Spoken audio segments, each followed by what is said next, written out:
Hey guys, Tesla on Saga again for another one. This one's for all those that own one of the GHK AK series, often called the god of the gas blowback well when it comes to AKs. You'll see on forums and reviews that some people have had problems with the little guide wings on the nozzle snapping. If one side snaps, then you've got obviously a misalignment there, and it's caused them to have failure to feeds and stuff like that. I think I've found the fix to it. There's a lot of people out there which will just immediately go out and buy the ProWin aluminium nozzle. The only trouble is when you're using the aluminium on the materials around it, it's gonna affect something. Just like when you upgrade, say, one part of your trigger group to steel and the others are still the original alloy, it's gonna beat the shit out of the others and break them.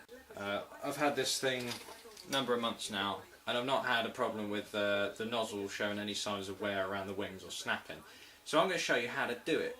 I'm not going to actually be doing it on camera because obviously I've done it to both of my nozzles now, but I'll basically show you what to do. Right, so in order to do this, you're going to have to strip the gun down to the nozzle. So if you don't know how to do that, just take the magazine out, make sure the gun's empty, bloody blah. Put your safety on one of the two fire modes. Plenty of other videos on how to do this or whatever, but same as a real AK really. Pop all the guts out and the buffer. Now this is a bit you're going to actually be paying attention to. Once you've got the bolt carrier, you want to flip it round to the left side, and you'll be greeted with hairs from my dog, which seem to get everywhere, even inside my airsoft gun. You'll be greeted with this screw here. Now this is a simple flathead screw. That holds the, I don't know, we'll call it the nozzle stopper maybe. So you'll take the nozzle out and you'll be left with just the nozzle in itself, right? Now the two wings you're actually paying attention to, the bits that actually snap on some people's guns, is this one here and this one here. A lot of people do say just cut these off. You don't even have to go that far. What you want to do is chamfer off the corners. The corner's basically like this, and you have the additional seams that are actually sticking off.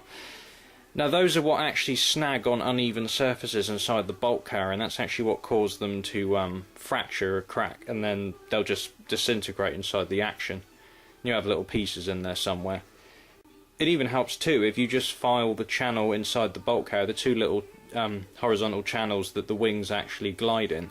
If you smoothen those a bit out with very high grit sandpaper, you're going to smoothen those up a bit. And the GHK silicone oil that they provide you with the gun, from Simoon at least, just put a bit of silicone oil on the channels. Keep it lubricated. You want to keep that, you know, that surface nice and smooth. So you're basically removing these two edges, and the result is a shape more like this. You don't have straight corners. You want the shape to look like that. So if you basically just file those, go at a nice 45-degree angle. The way to file a corner like that, if you don't know, instead of just going at a 45-degree angle, you want to do this sort of motion, like that. Anyone who's done any kind of manual engineering stuff and metal work will know that. But that's how you get a nice even surface. Now make sure that you actually smoothen them out as well. Once you've done it, make sure you don't have any uneven surfaces and it's nice and smooth. You can use a bit of sandpaper, high grit paper, and just gently go over it. All you're really doing is smoothing out the contact surface between the wings of the nozzle and the bolt carrier, so they're not building up as much friction, because the friction is what puts the wear on the parts. So it's a good one to do. I think it's going to fix the problem. I mean, this thing has been through a lot of rounds, as I said, and I've yet to have anything break. A lot of people have said theirs are broke much sooner. Many people have said that. So this is worth doing to see if you get better results. So if your nozzle's just broken, get yourself another one. Try this. Let me know how you get on if anyone tries it. Very simple thing to do, and it's well worth it. Right, just a short one today. That'll be all. Alright, thanks for watching, guys. Any questions are welcome in the comments, as always. Feel free to rate, comment and subscribe if you like, and I'll see you in the next video.